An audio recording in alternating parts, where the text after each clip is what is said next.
Tengan todos buenas tardes. En esta ocasión vamos a hablar sobre un tema interesante, el lenguaje, el cual es la pragmática.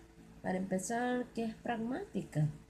Se entiende como la disciplina cuyo objeto de estudio es el uso del lenguaje en función de la relación que se establece entre el enunciado, mensaje e interlocutores. Nacida como una rama de la semiótica y de la lingüística, estudia las habilidades y conocimientos que hacen posible el uso adecuado de la lengua. Es por eso que muchos aspectos de la pragmática van más allá y superan los límites de la gramática e incluso de la lingüística, constituyendo una nueva perspectiva en el análisis de la comunicación, el lenguaje y las lenguas. La pragmática tiene tres elementos fundamentales, los cuales son los interlocutores, que en este caso es el emisor, que se convierte en el hablante, que produce intencionalmente una expresión lingüística. Esta puede ser oral o escrita, haciendo un uso consciente e intencionado de la comunicación. El destinatario es a quien llega dicho mensaje o expresión. Es aquel que se dirige al emisor, de modo que igualmente es consciente de estar interactuando de forma intencionada. El otro elemento es el enunciado, que es el resultado del acto de la enunciación por parte del emisor. Constituye la unidad de análisis o estudio de la pragmática. Y por último tenemos la intención comunicativa, que es el propósito o meta que el emisor quiere conseguir por medio de su enunciado. Ahora, a través de estos tres elementos se da lo que es, lo encierra lo que es cabal con los constantes y los elementos que contiene la pragmática y más que todo lo por qué se estudia. Ahora, ¿qué tiene que ver también la pragmática y el lenguaje? Los ámbitos que estos eh, abarca o que abarca la pragmática y el lenguaje, eh, en el marco de referencia podemos abarcar cuatro ámbitos, como por ejemplo el personal, que es la vida privada del sujeto, familia o amigos; ámbito profesional, en la que la persona desarrolla sea cual sea su profesión; y ámbito público, es la vida pública de la persona, es decir, la actuación del sujeto como miembro de la sociedad, moviéndose dentro de esta categoría en ámbitos sociales, administrativos, etc. Y por último tenemos un último campo que es el más importante quizás, es el ámbito educativo, en el que el individuo participa de forma organizada en la educación. En el caso de los docentes, o sea, en el caso de nosotros, coincide la vida profesional con la educativa, ya que pertenecen al mismo ámbito.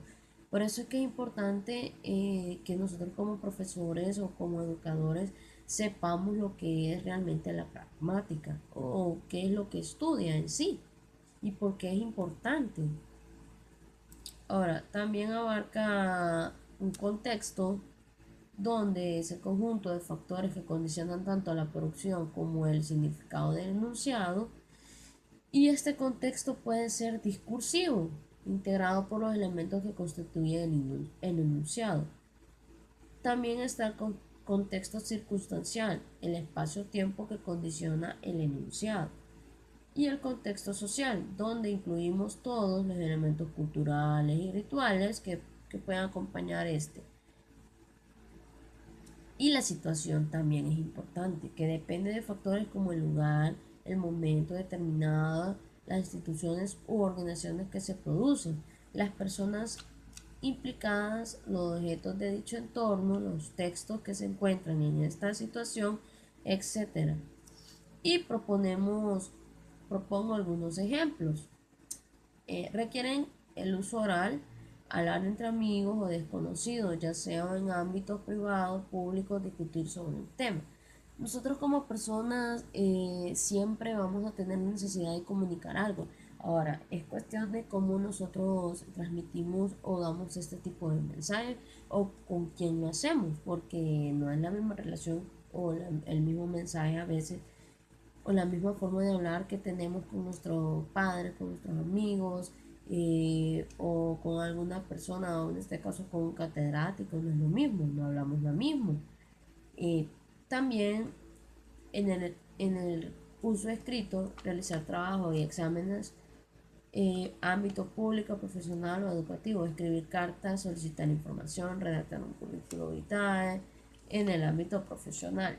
Ahora, esto no forma el conocido marco del discurso y a su vez siempre habrá una tendencia a la adecuación, es decir, que siempre que tengamos ante nosotros una situación, debemos adoptar lo que vamos a decir, cómo vamos a decirlo según dicha situación, como por ejemplo, modalidades orales, una conversación, un debate, una discusión, porque en este caso, ah, cuando nosotros vamos a, por ejemplo, a pedir un permiso, ya sea que vamos a faltar alguna clase, que no hemos cumplido con alguna tarea, ¿qué discurso que le vamos a decir a esa persona? En este caso al licenciado. Tiene que ser un discurso que prácticamente sea creíble, para empezar, que sea coordinado también y que sepamos realmente lo que vamos a decir, porque a veces empezamos a decir algo y nos enredamos todos en lo que es propiamente el mensaje que queremos dar.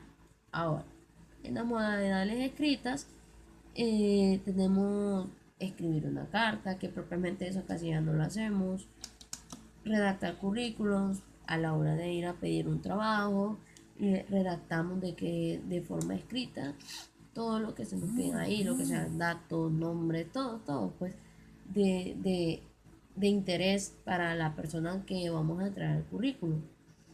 O hacer escritos jurídicos, administrativos, una instancia, oficio, acta o cosas por el estilo. Ahora, también tenemos aportaciones de la pragmática a la enseñanza de la lengua. Y son muy importantes porque en este sentido hay 4 puntos fundamentales que debemos tener en cuenta. El primero sería atender a los ámbitos de uso y a intenciones comunicativas reales, es lo que yo les digo. Eh, Hay que comunicar lo que se debe comunicar, no lo que nosotros se nos dé la gana, sino que comunicar realmente lo que hay que comunicar. El número 2, atender a la variedad discursiva. Esto quiere decir que la atención y tipologías textuales deben trazarse textos auténticos y no manipulados en exceso o creados especialmente para la educación y atender a la lengua oral. En este caso es necesario que nuestros estudiantes y los estudiantes de hoy conozcan lo que es realmente el objetivo de aprender a hablar o aprender a escribir bien. Y en el tercero tenemos potenciar un estilo interactivo en el aula, alternar trabajos individuales con trabajos con parejas o pequeños grupos para así centrar la atención en el trabajo grupal y poder aportar cosas a cada grupo, las responsabilidades de cada grupo e individuo y establecer rutinas interactivas, por ejemplo, saludos diarios, introducción, conclusión de cada clase, resumir brevemente la lección de cada día, porque hoy en día comunicarse al joven le cuesta. Entonces, es una tarea en el aula desarrollar ese tipo de habilidades o desarrollar eso, pero que no lo sientan tan presión como una presión, sino algo natural. Entonces, en este caso, lo desarrollaríamos así, a través de exposiciones, algo sencillo, algún cierre de clase. Y por último, tenemos lo que es desarrollar 4 habilidades básicas de la comunicación, que serían las 4 habilidades que serían la expresión oral, hablar, la comprensión oral, escuchar, la comprensión escrita, leer y la expresión escrita, escribir. Son las 4 tareas fundamentales que tenemos como licenciados en lenguaje, desarrollar las 4 habilidades básicas. Con esas 4 habilidades básicas desarrolladas en el ser humano o en un estudiante, podríamos hacerlo un buen estudiante a lo largo de su vida o un buen hablante en este caso. Bueno, esto ha sido todo por hoy y gracias.